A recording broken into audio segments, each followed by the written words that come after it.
नमस्ते दोस्तों, आपका स्वागत है हमारे YouTube चैनल पर। आज के एपिसोड में हम एक बहुत महत्वपूर्ण विषय पर चर्चा करेंगे, कुत्तों में डिमेंशिया के बारे में। डिमेंशिया क्या है? डिमेंशिया एक मानसिक बीमारी है जिसमें कोई व्यक्ति या जानवर अपनी याददाश्त और संज्ञानात्मक क्षमता खो देता है। इसे आमतौर पर बुढ़ापे में होने वाली बीमारी माना जाता है, लेकिन कुछ कुत्तों में यह बीमारी पहले भी हो सकती है। डिमेंशिया से प्रभावित कुत्ता अपने सामाजिक और कौशल क्षेत्रों में भी कमी महसूस कर सकता है। डिमेंशिया के लक्षण। इस रोग के कुछ प्रमुख लक्षणों में से पहला है कि कुत्ता को अपने मालिक को पहचानने में समस्या होती है। वह अपने पुराने घर के स्थानों को भी भूल सकता है और उल्टे रास्ते ले जा सकता है। अन्य लक्षण में शामिल हो सकते हैं अनपेक्षित व्यवहार, भूखमरी और पानी पीने की संख्या में बदलाव, रोना या क्रियाशीलता की कमी, व्यवहारिक संकट, गंभीरता की कमी और अस्तित्व में बदलाव। डिमेंशिया के कारण। डिमेंशिया कुत्तों में एक मानसिक बीमारी है जो उनकी सोचने, संदेह करने, समझने, याद रखने और सामान्य दैनिक कार्यों को प्रभावित करती है। यह एक प्रगतिशील बीमारी है जिसका विकास धीरे धीरे होता है और अवधि बढ़ती है।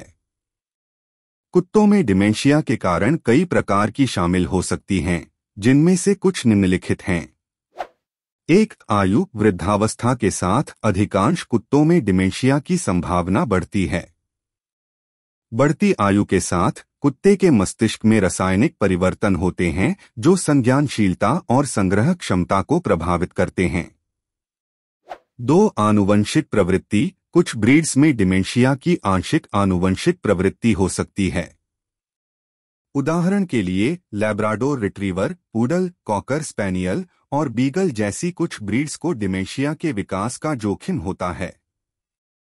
3. न्यूरोडेजेनरेटिव विकार। कुछ कुत्तों में न्यूरोडेजेनरेटिव विकार जैसे कि पार्किंसन रोग, कुष्ठ रोग और आयुर्वैज्ञानिक रोग डिमेंशिया के विकास के लिए एक जोखिम बन सकते हैं।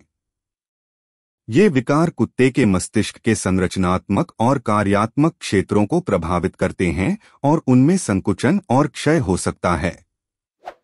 4. अल्जाइमर का रोग। कुछ कुत्तों में अल्जाइमर के रोग के समान चिन्ह और लक्षण पाए जा सकते हैं। इसमें मस्तिष्कीय भ्रंश और बैगीदारी का क्षति शामिल हो सकता है, जो कुत्ते के संज्ञानशीलता और स्मृति को प्रभावित करता है। ये कुछ मुख्य कारण हैं जो कुत्तों में डिमेंशिया के विकास के पीछे हो सकते हैं। हालांकि इस बीमारी के विकास के विशेष कारणों को निर्धारित करने के लिए विस्तृत और विशेष वैज्ञानिक अध्ययन और अनुसंधान अभी भी जारी हैं। अगर आपके पालतू कुत्ते में किसी ऐसी संदेहास्पद स्थिति के बारे में संकेत हो रहे हैं, तो आपको अपने वेटरिनर से परामर्श लेना चाहिए ताकि सही निदान और उपचार कराया जा सके। डिमेंशिया का उपचार। डिमेंशिया का उपचार कुत्तों के लिए एक चुनौतीपूर्ण कार्य हो सकता है, क्योंकि वर्तमान में इसको पूरी तरह से ठीक करने का कोई इलाज नहीं है।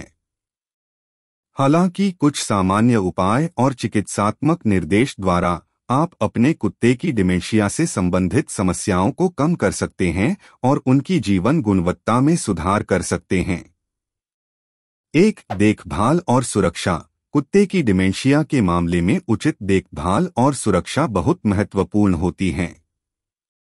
उनके लिए एक सुरक्षित और परिचित माहौल सुनिश्चित करें, जहां वे आसानी से घूम सकें और चोट न लगाएं। उनके लिए समय समय पर निरंतर निरीक्षण करें और वाणी या बदलते लक्षणों की गहराई का ध्यान रखें। 2. संरचनात्मक स्टिमुलेशन। कुत्ते के मस्तिष्क को संरचित और व्यायामिक रखने के लिए उन्हें नियमित रूप से स्टिमुलेशन देना महत्वपूर्ण है। खेल खेलना, सवारी करना, सामग्री खोजना और अन्य मानसिक और शारीरिक क्रियाएं उनकी संज्ञानशीलता और मनोबल को बढ़ा सकती हैं। 3. खाद्य व्यवस्था। उनकी आहार व्यवस्था को ध्यान से निर्धारित करें। विशेष आहार और आपूर्ति योजनाएं उनके मस्तिष्क के स्वास्थ्य को संभालने में मदद कर सकती हैं। चिकनी खाद्य पदार्थों, विटामिन और एंटीऑक्सीडेंट समृद्ध आहार का उपयोग करें जो उनके मस्तिष्क को स्वस्थ रख सकता है। 4. दवाओं का उपयोग। कुछ मामलों में वेटरिनरी चिकित्सक द्वारा निर्धारित दवाओं का उपयोग किया जा सकता है जो कुत्ते की स्मृति और मस्तिष्किक क्षमता को सुधार सकती हैं। इसके लिए वेटरिनरी सलाह लें और दवाओं के संभावित प्रभावों और संभावित दुष्प्रभावों के बारे में समझें। डिमेंशिया के उपचार में धैर्य, प्रेम और समर्पण की आवश्यकता होती है। कुत्ते को सुविधा, सुरक्षा और प्यार के साथ देखभाल करना उनके जीवन की गुणवत्ता को बढ़ा सकता है और उन्हें डिमेंशिया से संबंधित समस्याओं से निपटने में मदद कर सकता है। संपर्क और संपूर्णता का महत्व। अंतिम बात, डिमेंशिया के बीमार कुत्तों के लिए संपर्क और संपूर्णता बहुत महत्वपूर्ण होती है। हमें उन्हें अपने प्यार और सहानुभूति से भरी जिंदगी देनी चाहिए। हम उनकी जरूरतों को समझने की कोशिश करें, उन्हें संगीत और स्पर्श के माध्यम से सुख प्रदान करें और उन्हें सकारात्मक प्रियता और प्रोत्साहन दें। यह उन्हें अपनी मौजूदगी के बारे में महसूस कराएगा और उनकी भावनाओं को स्थायित्व देगा। तो दोस्तों, यह थी कुत्तों में डिमेंशिया की कहानी। हमें हमारे प्यारे 4 पैरों वाले मित्र की देखभाल करनी चाहिए और यदि आपके पालतू कुत्ते में डिमेंशिया के संकेत हैं तो आपको वेटरिनरी की सलाह लेनी चाहिए और देखभाल करना सबसे महत्वपूर्ण है। अगर आपको यह वीडियो पसंद आई है तो हमारे चैनल को सब्सक्राइब जरूर करें। हम जल्द ही एक नई वीडियो के साथ वापस आएंगे। धन्यवाद।